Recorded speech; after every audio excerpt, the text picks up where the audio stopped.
ഇതിൻ്റെ ആദ്യത്തെ നില ഞാൻ നടന്നു കയറി 100 സ്റ്റെപ്പിന് മുകളിലുണ്ടായിരുന്നു. ഇതുപോലെ 3 ഫ്ലോറുകളുണ്ട്. അൺഫോർച്ചുനേറ്റ്ലി ടിക്കറ്റ്സ് എല്ലാം സോൾഡ് ഔട്ട് ആയിരുന്നു. ഇതിൻ്റെ മുകളിൽ നിന്നുള്ള പാരീസിൻ്റെ ഒരു വ്യൂ ഉണ്ടല്ലോ, പാരീസിൻ്റെ മുഴുവൻ സൗന്ദര്യത്തെയും ആവാഹിച്ചെടുക്കുന്നതാണ്. വാക്കുകൾ കൊണ്ട് അത് പറഞ്ഞറിയിക്കാൻ വയ്യ. അപ്പോഴാണ് ഈ ദീർഘദർശിനിയായ ഗുസ്താവ ഇഫലിനെ പറ്റി ഞാൻ ഓർമ്മിച്ചത്.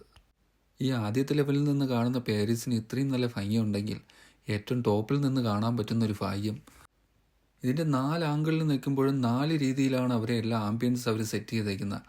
വൺ സൈഡ് നോക്കുമ്പോൾ നമുക്ക് കാണാൻ പറ്റുന്നുണ്ട് ആ ഗാർഡനും മ്യൂസിക് ഫൗണ്ടനും. അതർ സൈഡ് എന്ന് പറയുന്നത് റിവറിൻ്റെ ഭാഗവും പോകാൻ വേണ്ടി തയ്യാറെടുത്തിരിക്കുന്ന ക്രൂസും പിന്നെ അതിലോട്ട് വരുന്ന ആൾക്കാരെയും നിങ്ങൾക്ക് അവിടെ കാണാം.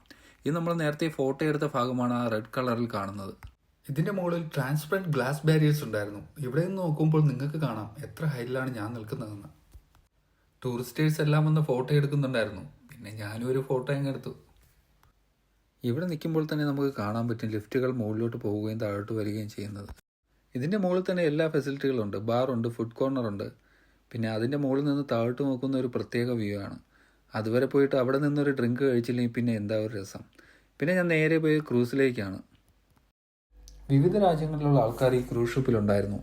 എല്ലാവരും ഓരോ വൈനോ ഷാമ്പയിനോ ഒക്കെ പിടിച്ച് ഈ റിവറിൻ്റെ 2 സൈഡിലുള്ള കാഴ്ചകൾ ആസ്വദിക്കുകയാണ്. ഈഫൽ ടവറിൻ്റെ കനാലിൽ നിന്നുള്ള ഒരു വ്യൂ നമ്മൾ ക്രൂസിൽ നിന്ന് നോക്കുമ്പോൾ ഇതിനൊരു പ്രത്യേക ഭംഗി തന്നെയാണ്. രാത്രിയിൽ ഇതിൻ്റെ സ്വർണ്ണനിറം റിവറിലെ വെള്ളത്തിൽ റിഫ്ലക്റ്റ് ചെയ്യുമ്പോൾ ക്രൂസിലെ യാത്രക്കാർക്ക് ഒരു പ്രത്യേക ദൃശ്യവിരുന്ന് സമ്മാനിക്കുകയായിരുന്നു. കനാലിലൂടെ അങ്ങോട്ടും ഇങ്ങോട്ടും പോകുന്ന നിരവധി ക്രൂസ് ഷിപ്പുകൾ നിങ്ങൾക്ക് കാണാൻ പറ്റും. കനാലിലൂടെ പോകുമ്പോൾ കാണുന്ന ബ്രിഡ്ജിലും സൈഡ് വാളിലുമെല്ലാം ഫ്രഞ്ചുകാരുടെ ശില്പകലയിലുള്ള പ്രാവീണ്യത്തെ വിളിച്ചോതുന്ന രീതിയിലാണ് ചെയ്തിരിക്കുന്നത്. പലായിസ് ഗാർണിയർ, നോട്ടർഡാം കത്തീഡ്രൽ, ആർക്ക് ഡി ട്രയംഫ് പോലുള്ള നിരവധി പൗരാണിക നിർമ്മിതികൾ ഈ റിവറിൻ്റെ 2 വശത്തും കാണാൻ പറ്റും. ഇതവരുടെ രാജ്യത്തിൻ്റെ പ്രൗഢിയും പാരമ്പര്യവും കാത്തുസൂക്ഷിക്കുന്ന രീതിയിലാണ് അവർ സംരക്ഷിച്ചിരിക്കുന്നത്. ഈ റിവറിൻ്റെ 2 സൈഡിലുള്ള റെസ്റ്റോറൻറ്റുകളിൽ നിങ്ങൾക്ക് കാണാം വീക്കെൻഡിലുള്ള ആഘോഷ പരിപാടികൾ അവിടെ തിമിർക്കുകയാണ്, ഡാൻസും ബഹളവുമായിട്ട്. ക്രൂസിൽ നിന്നിറങ്ങി ഞാൻ നേരെ പോയത് അടുത്തുള്ള ഫുഡ് സ്റ്റാളിലേക്കാണ്.